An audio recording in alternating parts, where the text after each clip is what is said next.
Colombo magazine சிறைச்சாலையில் கைதிகளுக்கு போதைப் பொருட்களை கடத்தி கொடுத்த சிறை அதிகாரி ஒருவர் கைது செய்யப்பட்ட விஷயம் இன்றைக்கு முக்கியமான ஒரு பரபரப்பான செய்தியாக பார்க்கப்படுகிறது. இந்த சிறை அதிகாரி யார், எப்படி இந்த பாசலை, அந்த போதைப்பொருள் பாசலை கைதிகளுக்கு கொடுத்தார் என்பது குறித்து விரிவாக பார்க்கலாம். அடுத்தது கணேமுல்ல சஞ்சீவோட மரணம் குறித்து கைதாக இருந்த இசாரா செவ்வந்தி தான் இன்னும் ஒரு பேசுபொருளாக இருக்கிறார். பலத்த பாதுகாப்புக்கு மத்தியில் இந்த இசாரா செவ்வந்தி அழைத்து வரப்படுகிற காணொளிகள், புகைப்படங்கள் பார்க்கக்கூடிய மாதிரியாக இருந்தது. இந்த நிலையில் அந்த சிறப்பு முகப்பரிசோதனைக்கு உட்படுத்துவதற்கு அரச பகுப்பாய்வாளரிடம் இசாரா செவ்வந்தியை அனுப்ப போகிறாங்க.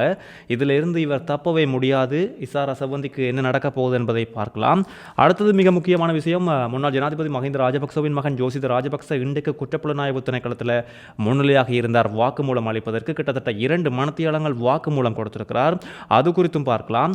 அடுத்தது முன்னாள் ஜனாதிபதி கோட்டபாய ராஜபக்சவின் செயலாளராக பணியாற்றிய சுகீஸ்வர பண்டாரவும் நீதிமன்றத்தில் முன்னிலையாக இருந்த நிலையில் அதிரடி உத்தரவை நீதிமன்றம் பிறப்பித்திருக்கின்றது. அது குறித்தும் பார்க்கலாம். அடுத்தது போலீஸ் அதிகாரி ஒருவர் கைது செய்யப்பட்டிருக்கிறார். 5 லட்சம் ரூபாவை பொதுமக்களிடமிருந்து சட்டவிரோதமாக வசூலித்திருக்கிறார். அது தொடர்பாகவும் பார்க்கலாம். அடுத்தது யுத்த காலத்தில் இலங்கையில் இருந்து இந்தியாவுக்கு சென்ற ஆக்கள், அங்கே போய் குடிபெயர்ந்த ஆக்கள் திரும்பவும் இலங்கைக்கு வருவதற்கான சகல வாய்ப்புகளையும் அரசாங்கம் இப்பொழுது செய்து கொடுக்க போகிறது. அது எப்படி, யார் யாருக்கு என்பது குறித்தும் விரிவாக இந்த காணொளியில் பார்க்கலாம். இலங்கை சிறைச்சாலைகள் தான் இப்பொழுது முக்கியமான ஒரு பேசுபொருள். இந்த நீர்கொழும்பு சிறைச்சாலை கலவரத்துக்கு பிறகு ஒவ்வொரு சிறைச்சாலைகளிலுமே நிறைய சம்பவங்கள் பதிவாகியது.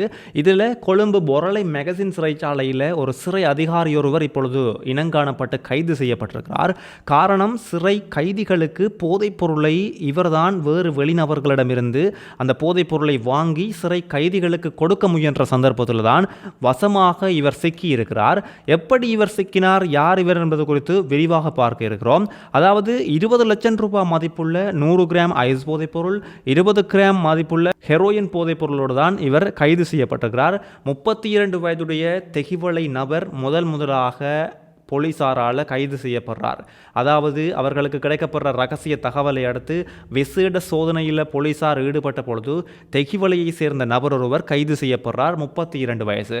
இவர் போதைப் பொருளோட கைது செய்யப்படையக்கில்ல, இவரை செக் பண்ணி இவர்கிட்ட இருந்து வாக்குமூலம் பெறக்கில்ல. அவர் சொன்ன விஷயம்தான் அதிர்ச்சி அடைய வைத்திருக்கிறது. காரணம், கொழும்பு மெகசின் சிறைச்சாலையில் இருக்கிற ஒரு நபர் உள்ளுக்குள்ளே இருந்து வாட்ஸ்அப்பில் கோல் எடுத்து தனக்கு இந்த போதைப் பொருட்கள், இவ்வளவு போதைப் பொருட்களை உரிய சிறை அதிகாரி வாங்குவார், கொடுங்கோ, அவர் எங்கள்கிட்ட தருவார், உங்களுக்கான காசையும் அவர் தருவார் என்று சொல்லி வாட்ஸ்அப் மூலமாக கொழும்பு மெகசின் சிறைச்சாலைக்குள்ளே இருக்கிற ஒரு கைதி ஒருவர் தனக்கு சொன்னதா இந்த 32 வயதுடைய கைதான வெளிநபர் தெகிவளையில் வச்சு கைதாகும் பொழுது சொல்லியிருக்கிறார்.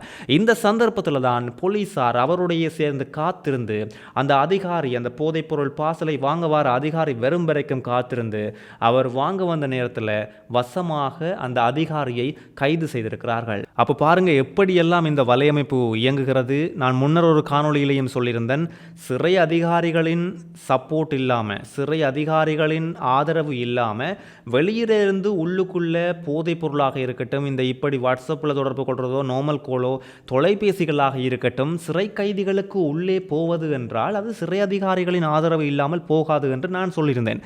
இப்பொழுது உறுதியாக இருக்கிறது. சிறை அதிகாரியும் கைது செய்யப்பட்டிருக்கிறார். இன்னும் நிறைய அதிகாரிகள், அதாவது சகல அதிகாரிகளையும் நான் அப்படி சொல்லவில்லை, தங்களுடைய உயிரை கூட பணயம் வைத்து கைதிகளை பாதுகாப்பதற்காகவென்றே நிறைய சிறை அதிகாரிகள் செயல்படுகிறார்கள். தங்களுடைய குடும்பங்களை விட்டு தங்களுடைய வெளி விஷயங்கள், அதாவது என்டர்டெயின்மெண்ட் விஷயங்கள்ன்றதை தாண்டி தங்களுடைய வேலையை, கடமையை சிறப்பாக செய்கிற அதிகாரிகளும் இருக்கிறார்கள். அது கடைசியாக நடந்த கலவரங்களில் கூட நிறைய பேருடைய உயிர் அங்கே பறிபோனது. ஆனால் ஒரு சில அதிகாரிகள் செய்கிற இப்படியான கேவலமான வேலைகளால் முழு அதிகாரிகளுக்கும் தான் கெட்ட பெயர். கணேமுல்ல சஞ்சீவ நீதிமன்றத்தில் கொலை செய்யப்பட்ட விவகாரத்தில் இசாரா செவ்வந்தி கைது செய்யப்பட்ட நிலையில் நேற்று முன்தினம் நீதிமன்றத்தில் முன்னிலைப்படுத்தப்பட்டார். இந்த விசாரணையில் நிறைய விஷயங்கள் இப்போ வெளிவந்ததோட சமூக வலைத்தளங்களில் பேசுபொருளாக இருக்கிற விஷயம் என்னென்னு சொன்னால், முன்னாள் ஜனாதிபதி ரணில் விக்ரமசிங்கவாக இருக்கட்டும், நிறைய எம்பிக்களாக இருக்கட்டும், அவர்களை கூட கைவிலங்கிட்டு கூட்டிக் கொண்டு போன இந்த போலீஸார் இசாரா செவ்வந்தியை இவ்வளவு பாதுகாப்போட ஒரு துப்பாக்கியையும் வைத்துக் கொண்டதில் ஒரு போலீஸ் நிற்கிறார், இவ்வளவு பாதுகாப்போட ஒரு ராணி மாதிரி கூட்டிட்டு போறன்றவாறாக சமூக வலைத்தளங்களில் பரவலாக விமர்சனங்கள் எழுந்து வருது. அது ஒரு புறம் இருக்க, இப்போ இந்த இசாரா செவ்வந்திக்கு சிறப்பு முகப்பரிசோதனை செய்ய வேண்டும் என்று சொல்லி கோரிக்கை விடுத்ததோட அனுமதியையும் கேட்டிருக்குது குற்றப்புலனாய்வுத்துறை. என்ன சம்பவத்துக்கு என்று சொன்னால், அங்கே அந்த நீதிமன்றத்தில் சிசிடிவி வீடியோ பதிவானது தானே, அந்த சிசிடிவி வீடியோ பதிவான நேரத்தில் இருக்கிற நபர்களோட இசாரா செவ்வந்தி இப்போ கைதாகி இருக்கிற இசாரா செவ்வந்தியை ஒப்பிட்டு ஒரு பரிசோதனை, முகப்பரிசோதனை, சிறப்பு பரிசோதனை செய்ய வேண்டும் என்று சொல்லி கோரிக்கை முன்வைக்கப்பட்டிருக்கிறது. 21ஆம் திகதி வரை செவ்வந்தியை வருகிற 21ஆம் திகதி வரை விளக்கமறியலில் வைக்கவும் நீதிமன்றம் அறிவித்திருந்த நிலையில் கிட்டத்தட்ட 9 மாத காலமாக இந்த செவ்வந்தி அந்த பிரச்சனையில் நேபாளத்தில் கைது செய்யப்பட்டு இப்போ வரைக்குமே கைதாகி விளக்கமறியலில் தான் இருக்கிறார். பார்க்கலாம் என்ன நடக்க போகுதுன்னு சொல்லி. கணேமுல்ல சஞ்சீவ கொலை வழக்கில் சம்பந்தப்பட்டவர்கள் தொடர்பில் துப்பாக்கி சூடு திட்டமிட்ட விதம், அந்த துப்பாக்கி சூடு திட்டமிட்ட நபர்கள், அவர்கள் தொடர்புகளை ஏற்படுத்திய நபர்கள், அவர்களின் தொடர்புகள், தொலைபேசிகள், பணப்பரிமாற்றங்கள், முக்கியமாக யார் யாருக்கு பணம் சென்றது, யாரிடமிருந்து சென்றது, எவ்வளவு தொகை பணம், எந்தெந்த வங்கி என்பது குறித்த மேலதிக அறிக்கைகளும் சமர்ப்பிக்கப்பட்டிருக்கிறது. சந்தேக நபர்கள் ஆயுதங்கள் வழங்கிய விவகாரம், அந்த விஷயமும் அறிக்கை சமர்ப்பிக்கப்பட்டிருக்கிறது. 17ஆம் திகதி இசாரா செவ்வந்திக்கு அரச பகுப்பாய்வாளர்கிட்ட ஒப்படைக்க போகிறாங்க இசாரா செவ்வந்தியை. காரணம் சிறப்பு முகப்பரிசோதனைக்காக. முன்னாள் ஜனாதிபதி மஹிந்த ராஜபக்சவின் மகன் ஜோசித் ராஜபக்சவும் முன்னாள் ஜனாதிபதி கோட்டபய ராஜபக்சவின் செயலாளராக இருந்த சுகீஸ்வர பண்டாரவும் இன்று முக்கியமான ஒரு விஷயத்தில் முன்னிலையாகி இருக்கிறாங்க. ஜோசித் ராஜபக்ச குற்றப்புலனாய்வு துறையில் முன்னிலையாக இருந்த அதே நேரத்தில் சுகீஸ்வர பண்டார நீதிமன்றத்தில் முன்னிலையாக இருந்தார். ஜோசித் ராஜபக்ச கிட்டத்தட்ட 2 மணித்தியாலங்களுக்கு மேலாக வாக்குமூலத்தை கொடுத்திருக்கிறார்.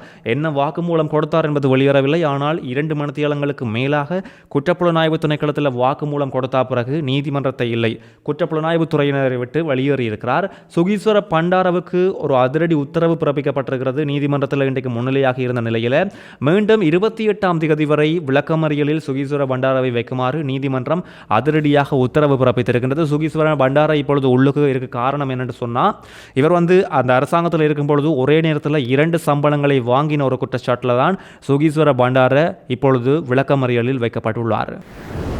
யாழ்ப்பாணத்தில் கோப்பாய் பகுதியில் அதிகளவு போதைப் பொருளை உள்ளெடுத்த ஒரு நபர் மயக்கமுற்ற நிலையில் வைத்தியசாலையில் அனுமதிக்கப்பட்டும் உயிரிழந்த சம்பவம் பதிவாகி இருக்கிறது. சடலம் உடல் கூட்டு பரிசோதனைக்கு உட்படுத்தப்பட்ட போதுதான் அதிகளவு போதைப் பொருளை இந்த நபர் உள்ளெடுத்திருக்கிறார் என்பது அந்த பரிசோதனை அதிகாரிகளாலேயே உறுதிப்படுத்தப்பட்டிருக்கிறது. யாழ்ப்பாணம் கோப்பாய் பகுதியைச் சேர்ந்த நபர்தான் இந்த சம்பவத்தில் உயிரிழந்திருக்கிறார். தங்காலை குடாவல பகுதியில் நகுலுகமுவ என்ற இடத்துல ஒரு வீட்டை நோக்கி துப்பாக்கி சூடு பிரயோகம் மேற்கொள்ளப்பட்டதில் எவருக்கும் காயம் ஏற்படவில்லை. இந்த துப்பாக்கி சூடு எதற்காக நடத்தப்பட்டது என்பது குறித்தும் விரிவான விசாரணைகள் தான் போய்கொண்டிருக்கு. இன்னுமே அதற்கான காரணங்கள் வெளிவரவில்லை. மேலதிக விசாரணைகளை, இந்த துப்பாக்கி சூடு யார் நடத்தியது, என்ன பின்னணி என்பது குறித்த விசாரணைகளை அந்த பகுதி போலீசார் விரிவாக முன்னெடுத்து வருகின்றனர். போலீஸ் அதிகாரி ஒருவர் கைது செய்யப்பட்ட விஷயம் பதிவாகி இருக்கிறது. 5 லட்சம் ரூபாய் பணத்தை மக்களிடமிருந்து மோசடியாக இவர் பெற்றுக்கொண்டிருக்கிறார். அதாவது இந்த ஒலிபெருக்கி அனுமதி பத்திரம் உட்பட நிறைய அனுமதி பத்திரங்களுக்கான பணத்தை செலுத்த வேண்டு போலீஸ் ஸ்டேஷனுக்கு வந்த பொதுமக்கள்கிட்ட அங்கே எந்த பதிவுகளையுமே இல்லாமல் பற்றுச்சீட்டுகளையும் கொடுக்காமல் இந்த உயர் போலீஸ் அதிகாரி பொதுமக்களிடமிருந்து கிட்டத்தட்ட 5 லட்சம் ரூபாய் பணத்தை மோசடியாக எடுத்து தன்னுடைய பாக்கெட்டுக்குள்ளே போட்டிருக்கிறார். அந்த போலீஸ் ஸ்டேஷன் லாட்ஜிக்கில் இருந்த காசு எவ்வளோன்னு பார்த்தீங்கன்னா வெறும் 5000 ரூபாய் மாத்திரம்தான். மிச்ச காசு எல்லாமே இவர் தன்னுடைய பாக்கெட்டுக்குள்ள போட்டதால் இது ஒரு குற்றச்சாட்டு, இது ஒரு பிழை. இவர் இப்பொழுது கைது செய்யப்பட்டிருக்கிறார். யுத்த காலத்தில் இலங்கையில் இருந்து இந்தியாவுக்கு போன ஆக்கள், அதாவது சட்டவிரோதமாக போன ஆக்களோ சரி, எந்த ஆவணங்களும் இல்லாமல் போன ஆக்களோ சரி, அல்லது ஆவணங்களோட போன ஆக்களோ சரி, உங்களுடைய நீங்கள் இலங்கையர்கள் என்ற அடையாளத்தை உறுதிப்படுத்தி இலங்கைக்கு மீண்டும் வரலாம் என்று சொல்லி அரசாங்கம், அமைச்சரவை ஒரு சிறப்பு அறிவிப்பை வெளியிட்டிருக்கிறது. ஒரு சிறந்த ஒரு மகிழ்ச்சியான முடிவு ஒன்றை எடுத்திருக்கின்றது. இலங்கையர் என்று அடையாளப்படுத்தணும். அடுத்தது 2006 ஆகஸ்ட் 1ஆம் தேதிக்கு முன்னுக்கு செல்லுபடியாகிற கடவுச்சீட்டோ பயண ஆவண இல்லாமல் இந்தியா போனவர்கள் கொலை அல்லது தேச துரோகம் என்ற குற்றச்சாட்டுக்கள் உங்களுக்கோ உங்கள் சம்பந்தப்பட்டவர்களுக்கோ இல்லாத பட்சத்தில் நிச்சயமாக நீங்கள் இங்கே வரலாம். அதுக்கான தற்காலிக வெளிநாட்டு பாஸ்போர்ட்டும் உங்களுக்காக ஒழுங்குபடுத்தி தரப்படும் என்று சொல்லி அமைச்சரவை அறிவித்திருக்கிறது. அதோட 2006 முதல் 2009 மே 19 வரை இந்த யுத்தம் முடிவடைந்த காலப்பகுதியில் டாக்குமெண்ட்ஸ் இல்லாமல் இந்தியாவுக்கு போன ஆட்கள் குடிவரவு திணைக்களத்தால் இவர்கள் திரும்புவதற்கான எந்த சட்ட சிக்கல்களும் அங்கே இருக்காது. அதாவது குடிவரவு திணைக்களத்தால் உங்களுக்கு எந்த பிரச்சனைகளோ எந்த நிபந்தனைகளுமோ இருக்காது. அதாவது 2006ஆம் ஆண்டு முதல் 2009ஆம் ஆண்டு வரை அந்த கால பகுதிக்குள்ளே இந்தியாவுக்கு போன ஆட்களும் இதுக்குள்ளே வரலாம் என்று சொல்லி அறிவுறுத்தல் விடுக்கப்பட்டிருக்கிறது. மாணவர்களை குறிவைத்து போதைப்பொருள் வியாபாரத்தில் ஈடுபட்டு வந்த 23 வயசுடைய ஒரு நபர் கல்நேவர பகுதியில் கைது செய்யப்பட்டிருக்கிறார். 94 சிறிய பொதிகளோடு தான் இவர் கைது செய்யப்பட்டிருக்கிறார். கஞ்சா பொதிகள் இவ்வளவுமே 9 கிலோகிராம் எடையுடைய ஒரு பொதிகள் என்று சொல்லப்படுது. செவனகல போலீசார் இவரை கைது செய்து மேலதிக விசாரணைக்கு உட்படுத்தி வருவதும் குறிப்பிட வேண்டியது. இன்றைய முக்கிய இலங்கையின் பரபரப்பான விஷயங்களை நாங்கள் பார்த்திருந்தோம். இது தொடர்பாக உங்கள் கருத்துக்களை நீங்கள் கமெண்ட்ஸில் தெரிவிக்கலாம். தாரு நியூஸ் அப்டேட்ஸை சப்ஸ்கிரைப் பண்ணாதவர்கள் சப்ஸ்கிரைப் பண்ணிக்கொள்ளுங்க. தொடர்ச்சியாக ஒவ்வொரு நாளும் நாங்கள் போடுற காணொளிகள் உங்களுக்கு உடனுக்குடன் வரும்.